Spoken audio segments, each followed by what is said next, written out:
On the night of March 9, 1997, Los Angeles had a gunshot. Not fired by the police, not from warning, but from a cold hand in the darkness, striking fear and ending the life of a young icon too soon. Biggie Smalls had just been shot dead right inside the backseat of his black SUV car.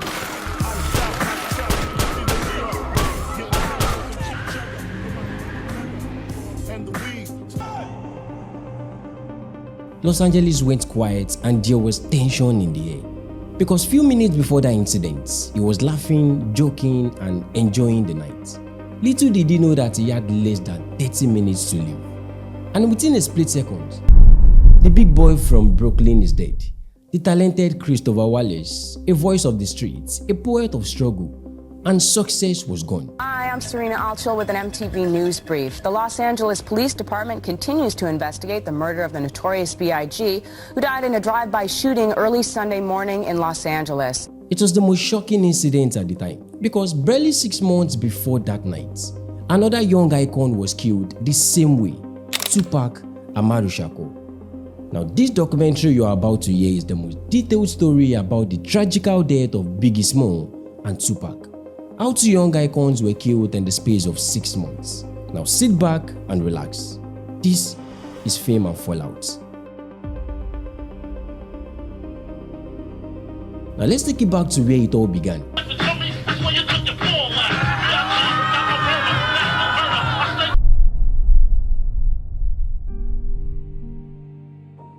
Before the music, before the attention, before the name that the world would later fear and respect, there was a child. His name was Christopher George Lathrop Wallace. Christopher Wallace was born on March 21st, 1972 in Brooklyn, New York City, in a neighborhood called Bedford-Stuyvesant, also known as Bed-Stuy. At that time, Bed-Stuy was not a safe place for a child to grow up. It was just a community filled with life and culture, but also heavy with crimes, drugs, and violence. From the very beginning, Christopher's life was shaped by struggle. His mother, Violetta Wallace, was a Jamaican immigrant. She came to the United States with hopes of building a better life. She worked hard, often holding 2 different jobs at the same time, mostly as a preschool teacher.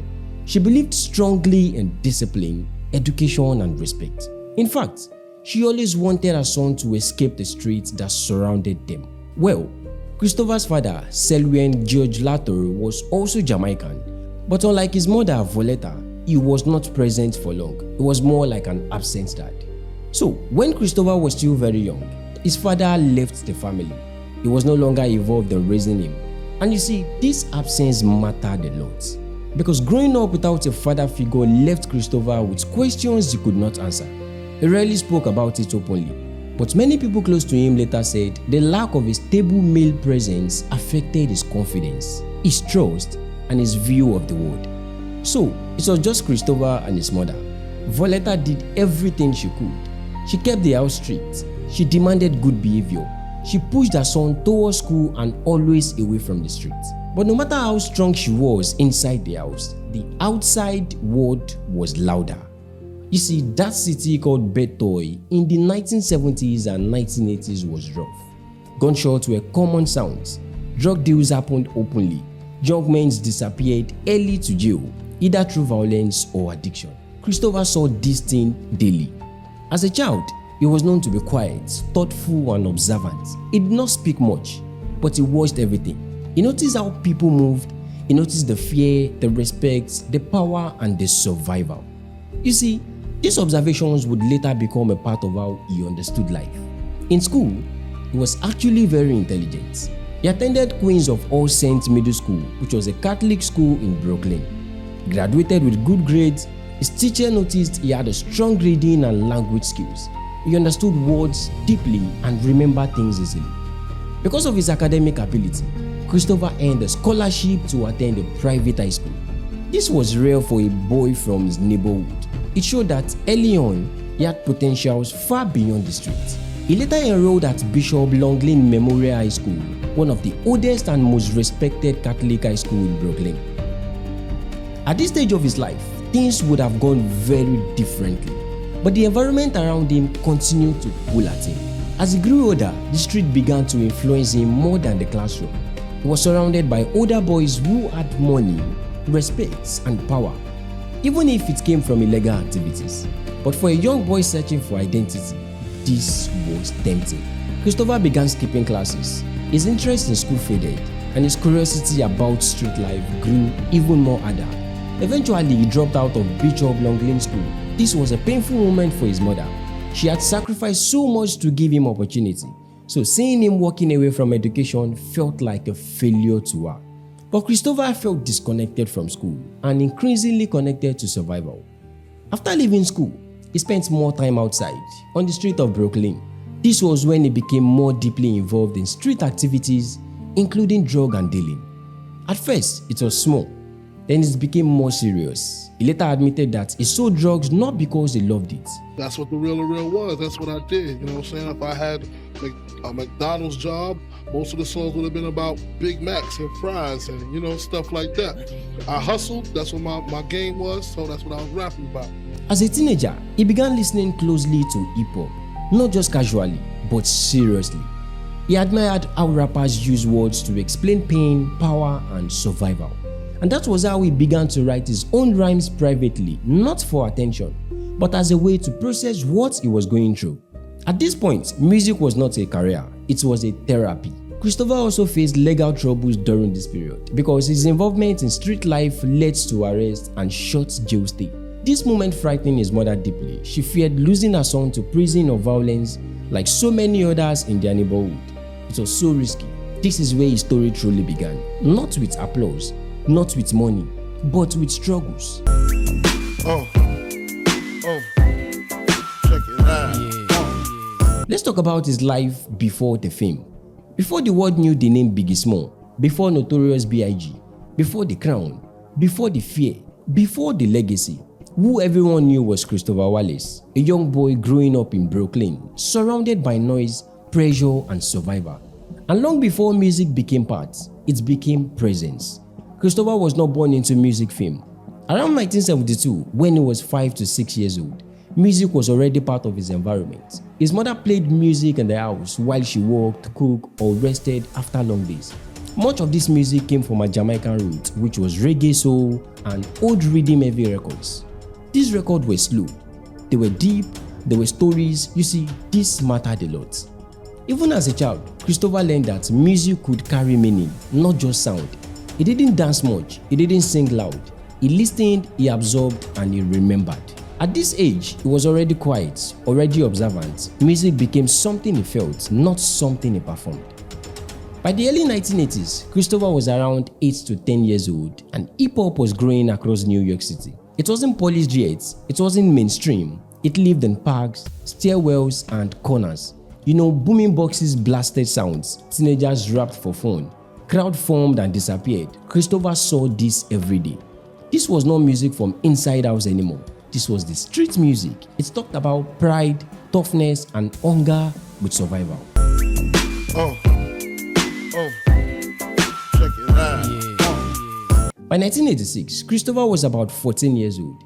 This is when writing entered the picture. Not songwriting, not verses for stage.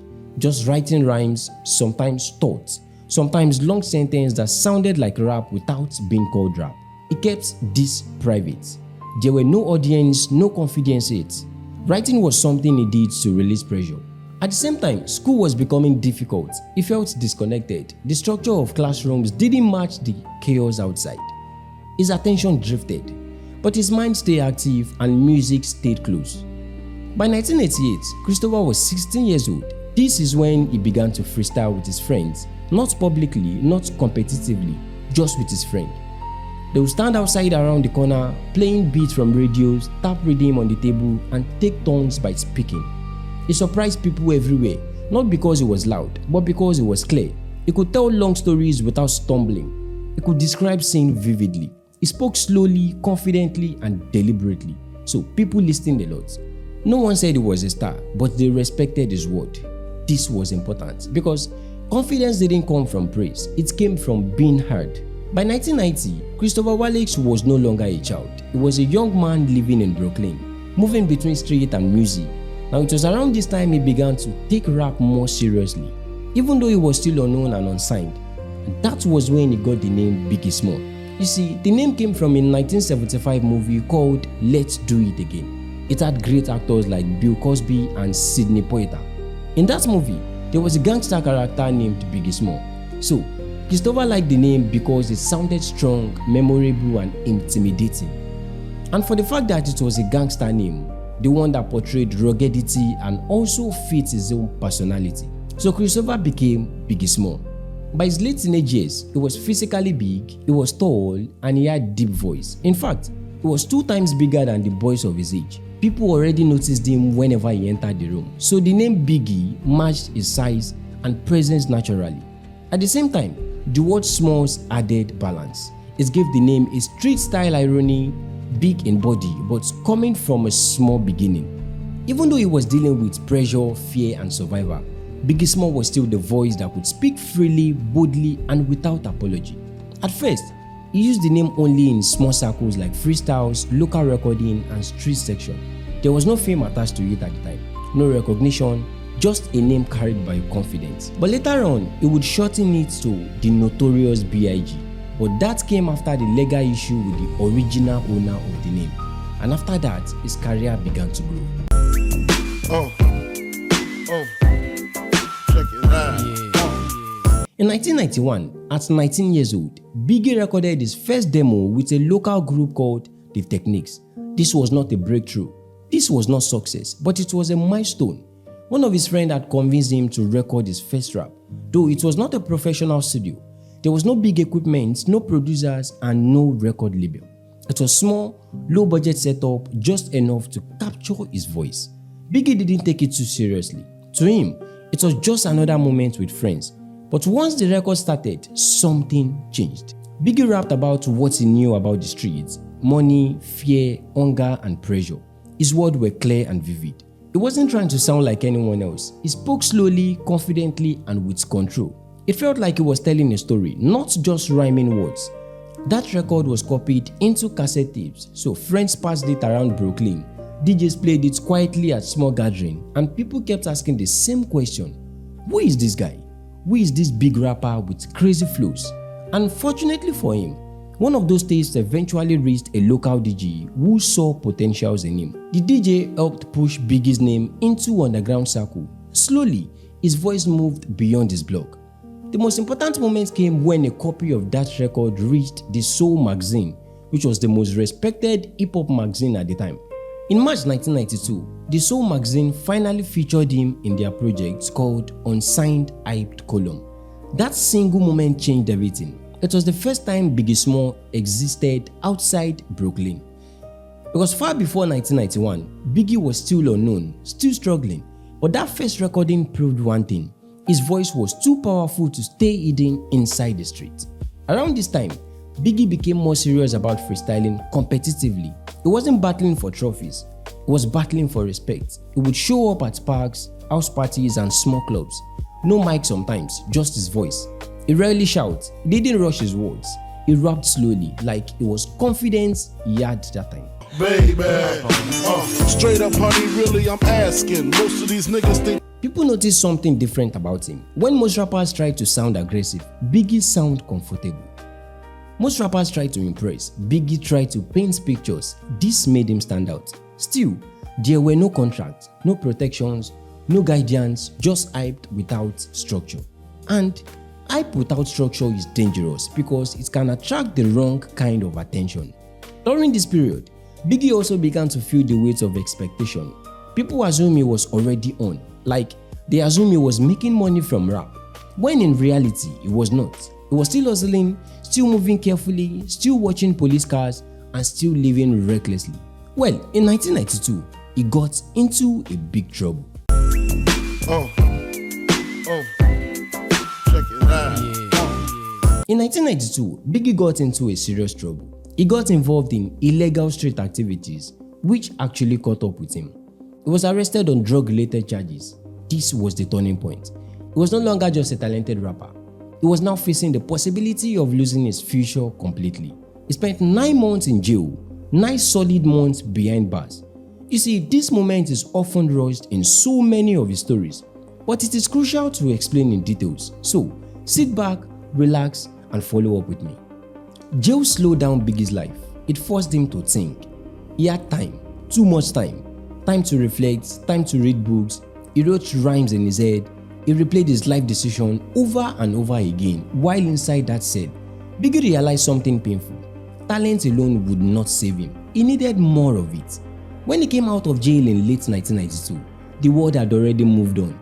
The Soul magazine that once featured him was already old news. New rappers were popping up and attention had shifted away from him. In fact, he could have been forgotten, but something inside him changed. He became more focused and more serious and less playful about the street. He now understood that if he didn't commit fully to music, he would either end up in jail or even worse. This is when Biggie began recording more consistently, though he was still underground. He worked with small producers, no big studios and no big budgets, just raw section. He started crafting songs, not just freestyles. He started learning how to structure verses, hooks and storytelling. Now, this period shaped his writing style. He also began performing more intentionally, not just anywhere. He chose rooms where people actually listened, where DJs respected lyricism, where silence mattered. By early 1993, his name was circulating quietly in industry circle, not loudly but publicly, just whispers. People said, "There's a guy in Brooklyn with a crazy voice. He's different. He's not like every other person." Now, this is the space where destiny usually hides. Between visibility and obscurity, Biggie stood at a dangerous edge. One wrong move and it would disappear into the system forever. One right connection and everything would change for him. At this moment, he didn't know it yet, but someone powerful was already asking about him. Someone ambitious, someone hungry, someone building something new. But before that meeting, before that contract, before the bad boy came, before fame, Biggie was just a young man walking a thin line between what he was and what he could become. Check it out. Let's take it back to where it all began again. After the 9 months in jail, when Christopher Wallace walked out of jail and stepped back into Brooklyn in 1992, he did not come out as a free man. He came out confused. He came out older in mind. He came out aware that the streets were slowly killing him. Jail didn't make him famous. It didn't make him respected. It didn't make him rich. What it gave him was time to think. He was barely 20 years old at the time, and already he had a crime record. That alone scared him. He realized something painful and clear, that if he stayed on the same drug path, jail would not be the worst ending. Death would be. So, coming back home was not a fresh start. It was a return to temptation and making more music. But you see, money was still the problem. Studio cost money, beats cost money, transportations cost a lot of money, and Biggie had none of that. He was still struggling and doing freestyles on the street of Brooklyn. People still recognize him as that young, plus-size boy who was good at rapping. Around this time, some people remembered his appearance in the Soul magazine. You know, that feature had given him hope earlier, but it did not change his reality overnight. So, it became more like proof that he was still known to the street. Though, no record deals followed immediately, but he kept on working and he kept on pushing. Many artists quit when something happened after recognition, but Biggie did not quit. Instead, he focused on becoming better. He rewrote verses, he removed weak lines, he learned to sound calm even when talking about chaos. His confidence grew quietly, not loudly. Check it out. Remember that Biggie got featured on the Soul magazine in 1992? Well, that was how he got to link up with Sean Combs, aka Puff Daddy. Here is how it happened. By the early 1990s, New York hip-hop was changing a lot, and there was one young talented man who was also discovering other talent. His name is Sean Puffy Combs, also known as Puff Daddy or P. Diddy. You see, Puff was already inside the music industry long before that time. Puffy was working as a young and ambitious executive at Uptown Records, where he was responsible for finding new talent, promoting artists, and help shaping the record. Puffy spent a lot of time in clubs, studios, and around DJs, listening closely to what was happening on the street. He understood that the next important voice in hip-hop would not come from polished environment but from ghetto. Now, roughly a year after Biggie got released from jail, he recorded a demo tape titled Microphone Murderer. Jackson, bitches like Freddie Jackson, no need to ask in the crew. No frontin'. A demo that showcased his unique flow and storytelling. Now, it was at this time that a local DJ from Brooklyn had that demo. DJ Mr. C had the tape and became one of Biggie's earliest advocates, and eventually passing the record to The Soul magazine once again. Now, Puffy, who was then a young A&R executive at Uptown Records, read the article and had the demo. You see, Puffy was one of many people in the industry who paid attention to the Source magazine and Biggie's demo being played at the time. He was impressed by this creative delivery and he arranged a formal meeting. But the meeting between Puffy and Biggie did not happen immediately. There was no sudden call or dramatic introduction. It happened through movement and reputation. Here's how greatness happened. You see, once Puffy became seriously interested, he made efforts to find Biggie in person. Though this took him time because Biggie was not operating through formal channels. There was no manager, no publicity that could easily find him. So Puffy relied on DJs, promoters, and mutual contacts within New York hip-hop community to help him fight Biggie. Well, eventually they finally met. The settings was not glamorous. It didn't begin as a major label office or a luxury studio. It was a simple, direct meeting focused on music. Biggie rapped and Puffy listened. There was no distraction. Puffy listened carefully to him.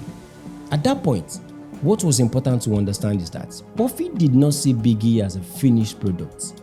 He saw him as a raw talent with direction. Someone who already knew how to rap, but he had not yet been guided through the structure of a professional music career. Puffy believed he could help shape Biggie's talent into something broader without losing its honesty. After their meeting, the first thing Puffy did was help Biggie secure opportunities to record more professionally. One of them was Biggie's involvement in recording a verse on Mary J. Blige's song titled Real Love. It was a remix that was done in 1993. This was a major moment because Mary J was already a rising star, and appearing on a record introduced Biggie to a wider audience for the first time. This collaboration confirmed Puffy's belief that Biggie could succeed beyond underground space. It showed that Biggie's voice could exist comfortably alongside established artists. From that point on, their professional relationship grew stronger. Puffy became more involved in Biggie's development, helping him to redefine songs, structure, hooks, and presentation while keeping his core identity intact. You see, it is important to note that at this stage, Biggie was still not a superstar. Though he was gaining exposure, but his life had not changed overnight. He was still learning the business. He was still adjusting mentally to the idea that music could truly become his future. But that meeting between Biggie and Puffy marked the beginning of a partnership that would later define an era in hip-hop. Around 1993, Puffy officially began laying the foundation for what would later become Bad Boy Records. At this point, Bad Boy was not yet a powerful label. It was an idea being built slowly. Biggie became one of the first artists associated with this vision. This meant that Puffy was not just signing Biggie to an existing system, he was building something around him. That created both opportunity and pressure. Now, let me take you back to how Puffy started Bad Boy Records. Sit back, enjoy, and listen. Check it out. In 1992, Puffy was the wonder kid of Uptown Records, working under his mentor, Andre Harrell. Puffy had already proven his greatness by developing big artists like Jodeci and Mary J. Blige. So he was already on the verge of creating his own label with the experience he had gathered from Uptown Records, but he kept it low-key. By 1993, Puffy's ambition had become too large for Uptown to contain. His aggressive management style and over-the-top personalities began to clash with his mentor's vision. In July 1993, the owner of Uptown Records finally fired Puffy because Puffy had already become uncontrollable in the team, more like he was now bigger than the record. Well, it didn't come as a shock to Puffy. because he expected it to happen. Rather, it came as a shock to the industry and to Biggie himself. Because Biggie was now associated with Uptown Records through Puffy. And now that Puffy had been sacked, where and who is Biggie going to get his support from? That was the first set of challenges for Biggie and Puffy. But instead of disappearing, Puffy immediately began planning his own label. He did not want to work under anyone again. He wanted full control. He wanted to build something that reflected his vision of hip-hop and R&B music that felt real but could also dominate radio, clubs and culture. In 1993, shortly after leaving Uptown, Puffy formed Bad Boy Records as a joint venture with Arista Records, which was headed by Clive Davis. You see, Davis believed in Puffy's instincts and gave him the backing he needed. In fact, he invested about $15 million on Puffy's record label idea. Bad Boy was not immediately powerful. It started small, but it had something important, which was leadership with confidence and hunger. Puffy now needed artists to sign. That was where another issue began, because he wanted to take back Biggie from Uptown. But is Uptown going to release Biggie? That was the biggest question at the time. The most difficult task for the new label was securing Biggie Smalls. Biggie was technically still an Uptown artist, though he had no interest in staying there without Puffy who brought him there. So, in a strategical move, Puffy negotiated a buyout for Biggie's contract. He was going to pay some amount of money to get Biggie out of the Uptown contract. According to reports, some accounts suggested Puffy traded other assets or production credits to the owner of Uptown to ensure Biggie could follow him to the new label. So, once the paperwork was cleared, Biggie Smalls became the flagship artist of Bad Boy Records. See, that move to Bad Boy Records changed Biggie's trajectory, because Puffy understood something important. For Bad Boy to succeed, it needed credibility. It needed an artist who represented the streets honestly, and Biggie fit that role perfectly. Biggie officially became the first artist signed to Bad Boy Records. This was not just a business move, it was a foundation move. Biggie became the face of the label's hip-hop identity. Puffy focused heavily on Biggie's development, not just as a rapper, but as a complete artist. He moved Biggie from a raw underground recording into structured studio section. He introduced him to professional producers, engineers, and songwriters. He worked closely with Biggie on songs, arrangements, hooks, and pacing. In fact, Puffy did not change Biggie's story alone. He helped package them so they could reach more people. Bad Boy also began signing other artists around this time, including Greg Mack. You see, one of Greg Mack's songs, titled Flavor in Your Ear, became a major hit in 1994. I'm kicking new flavor in your ear, Max, brand new flavor. It gave Bad Boy early credibility and commercial success. It showed the industry that Puffy's new label was serious. They were up to something very serious. It also created momentum that helped Biggie's upcoming projects gain more attention, because the foundation had been laid through Puffy's industry experience. But the most challenging moment for Biggie began to surface in late 1994, before he dropped his debut album titled Ready to Die. Now, Biggie Smalls had the biggest encounter of his life, and it was against the one and only Tupac Shakur. You don't know how interesting this story is about to be. Get a seat, relax, cause you don't want to miss the beef between Biggie and Tupac. Check it out. Tupac Shakur and Biggie Smalls did not start together. In fact, at the beginning, there was no beef at all. They were friends. When Biggie and Tupac first met in the early 1990s, Tupac was already famous, but Biggie was still an underground artist. Tupac respected Biggie's talent and took him seriously before the industry did. They spent time together, talked on the phone, and even shared personal conversation. Tupac gave Biggie advice about the music business and about surviving fame. Biggie looked up to Tupac at the time, even before Puff Daddy signed him. Now, when Biggie got signed and started gaining attention, that was when the beef began. Let me explain. One night on 30th of November 1994, Tupac was attacked and shot at Quad Record Studio in New York, though he survived. But he believed the attack was not random. Tupac felt that people around him knew what was going to happen that night, and they did nothing to stop it. Now, the craziest part was that Biggie and Tupac were inside the same building that night. They were working on the music alongside the producer, in the same building that Tupac was attacked. But when this whole thing happened, Biggie said they were not aware that there was an attack in the building. You see, this fact became a problem because Tupac believed that Biggie knew more than he admitted. Though, there was no proven evidence that Biggie was involved in the shooting, or maybe he sent someone, but Tupac felt betrayed. In his mind, someone he trusted had stayed silent when he was almost killed. Honestly, this emotional reaction was the real beginning of the conflict. And to make matters worse, shortly after the shooting, Tupac was arrested and later sent to prison in the early 1995. Now, reason was because he was already facing sexual abuse charges in New York. Though the case came from an incident a year prior in 1993 where a woman accused Tupac and some of his associates of sexual assault. So the case continued through the courts. On the same night Tupac was shot at Quad Studios, he was actually in New York because he was attending court hearing related to the case. And that was where he got shot. Just one day after the shooting, while Tupac was still recovering in the hospital, the court found him guilty of sexual abuse, so he was then sent to jail. Now, while Tupac was in jail, Biggie's long-awaited album released, Ready to Die. And you see, that album had already started blowing up. The album became a huge success. It was all over the world. It was blasting non-stop. This was really going to upset Tupac because he was still in jail and Biggie was doing greater things. Now, from Tupac's perspective, this hurt deeply. He felt that while he was suffering and locked up, Biggie was rising and benefiting from the same environment that had almost killed him. See, this emotional pain turned into anger.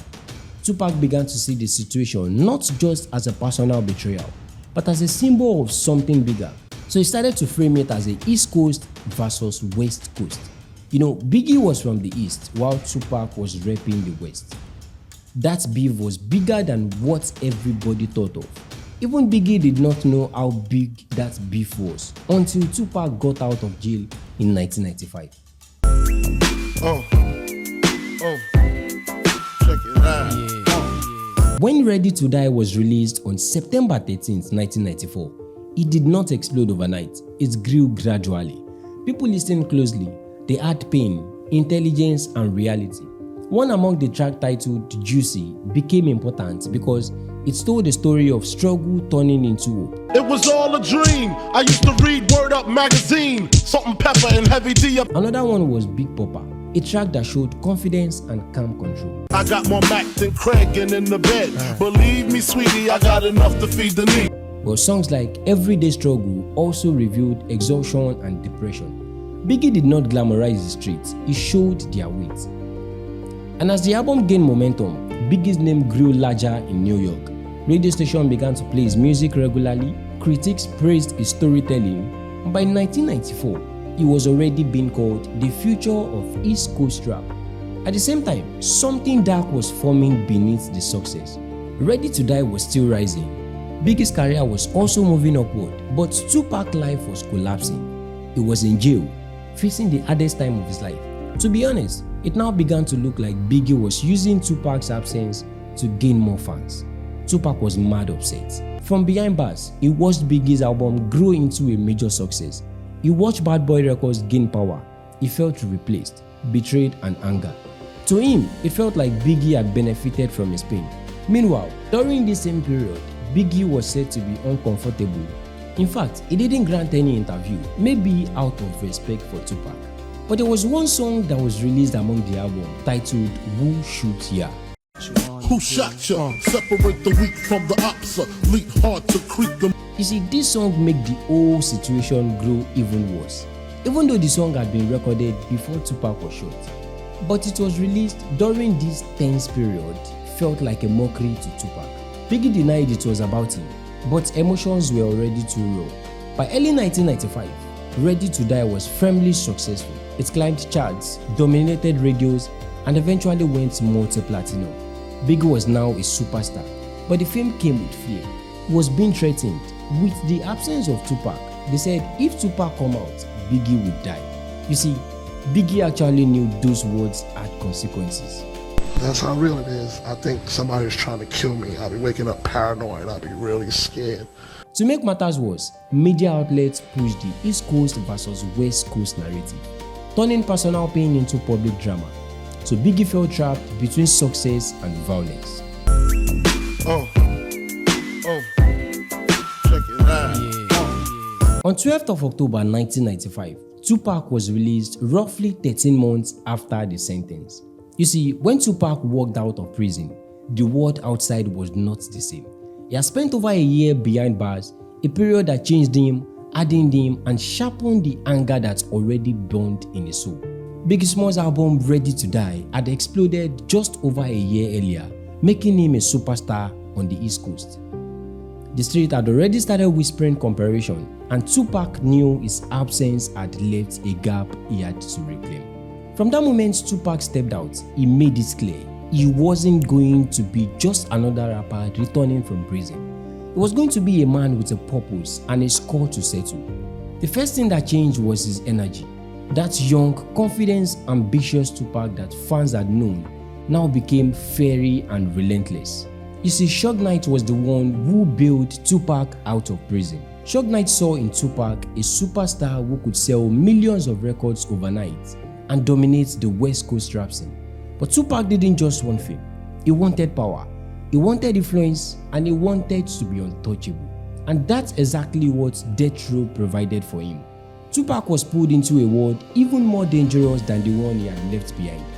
Immediately, Tupac began recording one of the most biggest albums that would later change his life, Me Against the World. An album that would cement his status not just as a rapper, but as a voice of anger, injustice, and survival. The album's lyrics reflected his experience in prison, the betrayal he felt from people around him, and the growing tension with Biggie Smalls. Tupac claimed that while he was in jail, he had stories about Biggie and people around him celebrating his imprisonment, or at least had not come to his aid. Whether it was truth or not, or whether it was exaggerated, this perception nurtured Tupac's mind, creating a personal vendetta that would be hard to ignore. Check it out. The East Coast and West Coast tension started to take shape during this period. Every interview, every song lyrics, and every public appearance became a tug of war against each other. It was West Coast rapper versus the rising East Coast superstar. It was clear that Tupac was the architect of this whole drama. He didn't shy away from fueling the fire. He began calling out Biggie and Bad Boy Records, questioning loyalties and insinuating betrayal. Meanwhile, his influence was spreading quickly in Los Angeles. With Death Row behind him, he was no longer just a rapper. He was a symbol of West Coast pride. Fans were rushing to his concerts, radio station played the song non-stop, and magazine printed his interview in bold letters. Anything Tupac said was televised in a split second. In his lyrics, he was calling out Biggie and Puffy consistently. His music was now more of violence and gang fighting against the Bad Boy Records. You see, the beef was no longer just personal, it had become symbolic. A battle of entire coast, entire fan base, and entire music empire. By this time, Tupac was releasing diss track back to back, and amongst them was this popular one, Eat 'Em Up, which openly attacked Biggie, Bad Boy Records, and anyone he felt had wronged him. West side, bad boy killers. You know, you claim to be a player, but I fucked your wife. We bust on bad boys, niggas fuck for life. In that song, Tupac claimed that he had slept with Faith Evans, who was Biggie's wife at the time. He said it directly and intentionally to insult and humiliate Biggie. That line was one of the most shocking and aggressive moments in hip-hop history. The conflict was no longer about music or competition. It became deeply personal and dangerous with no room for peace. Every little issue turned into stress. Every rumor became a weapon. Every show felt dangerous. Hip-hop was now a battlefield where Biggie and Tupac were stuck in the center. Nobody could stop the fire, not Puffy, not Suge Knight, not their friends, and not their families. This war was bigger than music. It was ego, it was powerful, it was pride, it was the media, it was the streets, and it was completely out of control. And while the world was watching the East and West fight, death was getting closer. Check it out. In February 1996, Tupac released All Eyes on Me, a double album that marked a turning point. It was loud, confident, and unapologetic. All eyes on me. Roll up in the club and shit. Tupac called names, issued threats, and crossed personal lines. The song shocked the industry. It made peace almost impossible. As 1996 went on, Tupac's behavior became increasingly volatile. He was involved in confrontation, lawsuits, and public arguments. He trusted few people. He moved with heavy security. He spoke openly about enemies. At the same time, he was still recording consistently, planning new albums, writing poetry, and thinking about film roles. His life was full but unstable. On September 7, 1996, Tupac attended a Mike Tyson boxing match at the MGM Grand in Las Vegas. The event was a fight between Mike Tyson and Bruce Seldon, which Tyson won. But after the fight, something happened that changed everything. An incident occurred in the hotel lobby involving Tupac and a known gang member connected to the Crisp. So one of Suge Knight's guys got into a fight with a man named Orlando Anderson, a known Southside Crip gang member. Tupac saw the fight, rushed in, and threw the first punch. That moment started a chain reaction that even Tupac would not escape. Surveillance camera later showed Tupac and his entourage attacking the man. This moment is important because it was likely escalated tension already surrounding Tupac that night. Later that evening, Tupac left the MGM Grand riding in a car driven by Suge Knight, the head of Death Row Records. Tupac was sitting in the passenger seat smoking a cigarette, head out the window, enjoying the night breeze, as they drove down the roads to Las Vegas. But when they stopped at a red light near the Las Vegas Strip, a white Cadillac pulled up beside them. The black window rolled down slowly, and in less than 2 seconds, a man inside it pulled out a gun and shot at Tupac continuously at close range. Gunfire erupted. Tupac was struck multiple times. He was rushed to the hospital in critical condition. He was unconscious, and for the next 6 days, Tupac fought for his life. He was sedated, placed on life support, and underwent several surgeries. Despite the effort of doctors, his condition worsened. On September 13, 1996, Tupac Amaru Shakur died at the age of 25. A global icon. His death shocked the world. The fans were angry, they were confused and grieving. The hip-hop community was stunned. The world froze. Shock spread faster than music. Many people could not believe it. Others feared what would come next. And at the center of that fear stood the Notorious B.I.G. Biggie was not celebrating. He was not speaking loudly. He was quiet. In fact, he was stunned. He knew the world would point fingers at him. He knew people would blame him for something he did not do. So, in the days after Tupac's death, Biggie did not rush to interview or make public statements attacking anyone. Because according to people close to him, he understood immediately that the situation had gone far beyond music. A rival was dead, a peer was gone, and the streets were watching him closely. So Biggie began to deny any involvement in Tupac's death. As the allegations were coming towards him, he said clearly that he had nothing to do with it, but denial was not enough. In the public eye, suspicious hung in the air. But the scariest part is this: Tupac's death did not end the violence. It only opened a new door, a dark door. And 6 months later, that same darkness would come for Biggie. But before the bullets reached him, Biggie tried to fix it. He tried to bring peace. He tried to step out of the war. But what he didn't know was that his killers were already watching. Musically, Biggie's tone began to change. He was working on his second album, Life After Death. You see, the title alone reflected his state of mind. He was aware of danger. He spoke often about morality, survival, and fate. Tracks like Long Kiss Goodnight and You Are Nobody Till Someone Kills You showed that Biggie understood how fragile his position had become. Foes and go up in their clothes. Short change niggas, snort cane niggas. Biggie himself expressed sadness over Tupac's death in later interviews. He said he never wanted Tupac to die. He admitted the situation had spiraled out of control. But by then, words felt powerless, trust was broken, fear had replaced competition. Some fans blamed Biggie unfairly, others defended him strongly, as it should be. But you see, media coverage often made things worse.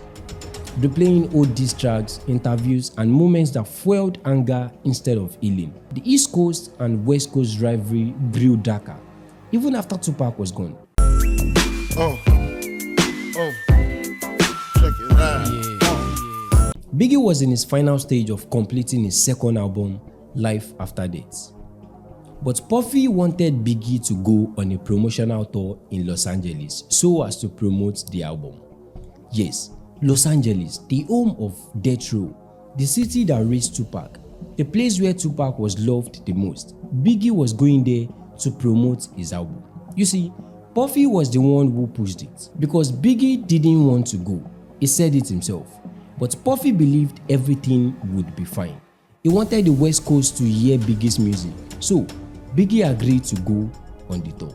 In early 1997, Biggie traveled to Los Angeles to promote his album. Los Angeles was still raw from Tupac's death, and Bad Boy Records was seen by some as enemies. During his stay at Los Angeles, Biggie kept low profile. He attended a few events but avoided public conflict. He often stayed indoors, surrounded by close friends and security. But despite the tension, he remained professional, focused on interviews and industry meetings. Check it out. On March 8, 1997, Biggie attended a Soul Train Music Award after party, which was hosted by Vibe magazine at the Peterson Automotive Museum. This event was meant to celebrate music, but the atmosphere was uneasy, security was tight, and police presence was heavy. Police officers were stationed inside and outside the venue because of fear that violence could break out. Inside, the party was crowded, loud, and tightly packaged. Biggie stayed for a short time. Around 12 a.m., organizers asked guests to leave early due to safety concern and crowd control issue. So Biggie exited the museum with his entourage. He entered the GMC suburban SUV, sitting in the front passenger seat. Another vehicle carrying members of his team drove from behind, while a third followed them. The convoy moved slowly through traffic, heading towards Biggie's hotel. As they approached an intersection of the road, the SUV stopped at a red light. At that moment, a dark-colored Chevrolet Impala pulled up beside Biggie's vehicle.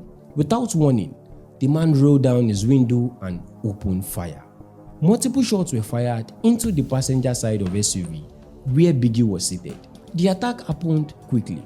There was no time to react. The shooter immediately sped off, disappearing into the night. Biggie's driver accelerated and rushed towards the medical center just few minutes away. Inside the vehicle, Biggie was critically injured, and despite the urgency, the damage was severe. And by the time they got to the hospital, the Notorious B.I.G was pronounced dead shortly after arrival. He was only 24 years old. Another rap legend was gone. News of his death spread rapidly. Shock turned into disbelief, then grief. The hip-hop community had lost another giant in less than a year. Fans gathered in the street, radio stations stopped regular music programs. Artists struggled to understand how music rivalries had led to such irreversible loss. The East Coast and West Coast was on fire. Puffy was somewhere regretting ever bringing Biggie to Los Angeles against his wish. It was such a terrible thing to think of. Check it out. After the Notorious B.I.G was killed on March 9, 1997, the case quickly became one of the most debated unsolved murders in music history. No one was arrested and no charges were filed. You see, that silence allowed theories and names to grow, many of which still followed the case till today. One of the earliest theories focused on the gang retaliation. At that time, tension between East Coast and West Coast rap circle were extremely high. Some investigators believed Biggie killing may have been a revenge attack linked to Tupac's death 6 months earlier. Now, this theory suggested the murder was part of the wider street conflict rather than a personal dispute. Another long-standing theory involved Death Row Records and people connected to the label, because Biggie was closely tied to Bad Boy Records, which was seen as Death Row rival. Some speculated the killing was a response to years of escalating hostility. Again, these claims were not proven in court. The names that appeared most often in discussion is Suge Knight, who was the head of Death Row Records at the time. Some former law enforcement officials and journalists suggested he may have had knowledge or involvement in the killing of Biggie. Suge Knight has always denied any role, and no court has ever found evidence strong enough to charge him. Another individual who was frequently mentioned is Amir Muhammad, a known gang member who some believe may have been the shooter. You see, this theory gained a lot of attention because witnesses described the gunman car as a dark Chevrolet Impala, a vehicle similar to one associated with him. However, no physical evidence has ever confirmed this claim. There is also a controversial theory involving corrupt police officers. Some lawsuits and investigations suggested certain officers may have helped cover up information or failed to fully investigate leads. These claims added another layer of distrust, but were never fully proven in criminal court. The names remained, the questions remained, and the silence from the night Biggie died still echoes. His death is not just a mystery. It is a reminder of how easily truths can disappear when fear, power, and rivalry collide. Check it out. Biggie's death didn't happen by chance. It wasn't random. It wasn't mistake. Someone planned it. Someone followed him. Someone waited for the exact moment and pulled the trigger. Now the big question is, who wanted Notorious B.I.G dead? Was it one man? Or was it a system of anger, rivalry, silence that slowly closed in on him? Was it street figures who saw Biggie not as a person, but as a symbol of East Coast, a target left standing after Tupac's death? Or was it people connected to rival camp who believed balance had to be restored after the September 1996 that Tupac died? Did someone believe Biggie had to follow not just for justice, but for pride? Was it powerful executive watching the rap industry turn into a battlefield, afraid of losing influence, control, or money? Or was it Suge Knight, a name that refused to fade from the conversation, not because of proof, but because of proximity, rivalry, and unresolved questions? Or was his name repeated because the silence demanded a villain? Was it gang-connected individuals, people on the edge of fame, close enough to the chaos, but far from the spotlight? Could Biggie have been caught in a conflict that had nothing to do with his own choice? In many interviews, in many documentaries after Biggie's death, one name kept coming up: Sean Puffy Combs, aka Puff Daddy. Not as an accusation, not as a suspect, but as a presence that could not be ignored. Witnesses, journalists, friends, and investigators often mention Puffy, simply because he was always there. He was Biggie's closest business partner, his friend, his protector, and the man who built Bad Boy Records around him. So when people spoke about Biggie's final days, Sean's name naturally followed. Check it out. After Tupac Shakur was killed in September 1996, the world searched for answer.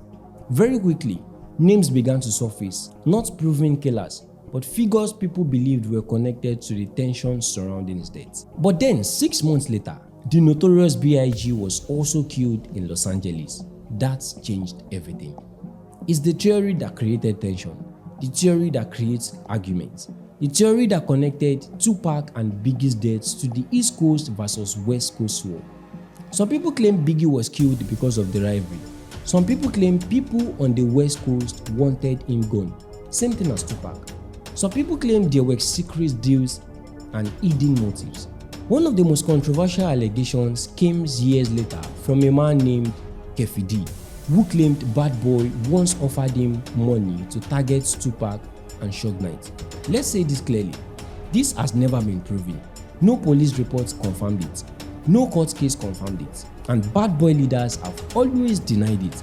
But the claims still remain part of the conversation because of the timing, the rivalry, and the anger of that era. But let's picture this. 2 great artists died within the period of 6 months. 2 great rappers. What if their murder was carefully planned by someone very powerful and influential? What if the person took advantage of the East Coast versus West Coast war? Or what if the person created the war? Let's look at it very well. Tupac and Biggie were friends. Then suddenly they became enemies due to an attack. Then they started beefing themselves through the music. And there's one significant familiarity between both artists. They both sang about their deaths. What if this was a carefully planned script as a smoke to hide the real murderer? The death of Tupac Shakur and Notorious B.I.G remain among the most shocking tragedies in music history. Tupac was killed in Las Vegas in September 1996, and 6 months later, Biggie was gunned down in Los Angeles, leaving fans and the world stunned. And at the center of Biggie's story was Sean Puffy Combs, the man who had launched his career and shaped his rise to fame. Puffy's presence, influence, and decision made him a recurring figure in investigations and theories, though he was never charged. To truly understand the mystery behind these murders, the focus must shift to the people, power, and pressure surrounding them. And at the heart of it all stand Sean Puffy Combs, aka Puff Daddy. Now, guess I have the answer, but I just can't prove it. But we are going to carefully analyze this story, and maybe, just maybe, we could find the missing puzzle in this investigation. Now, to understand the mystery behind the death of Tupac and Biggie, we first need to revisit the story of Sean Puffy Combs, aka Puff Daddy. Next, in part 2, we will look at Puffy's story, his rise, influence, and role in the events around Tupac and Biggie. It was all a dream. I used to read Word Up magazine, Salt and Pepper and Heavy D up in the limousine. Hope you enjoyed the story. For more videos like this, don't forget to subscribe and turn on your notification button so you won't miss other amazing documentaries like this one. You can also click here for more fame and fallout stories. See you next time.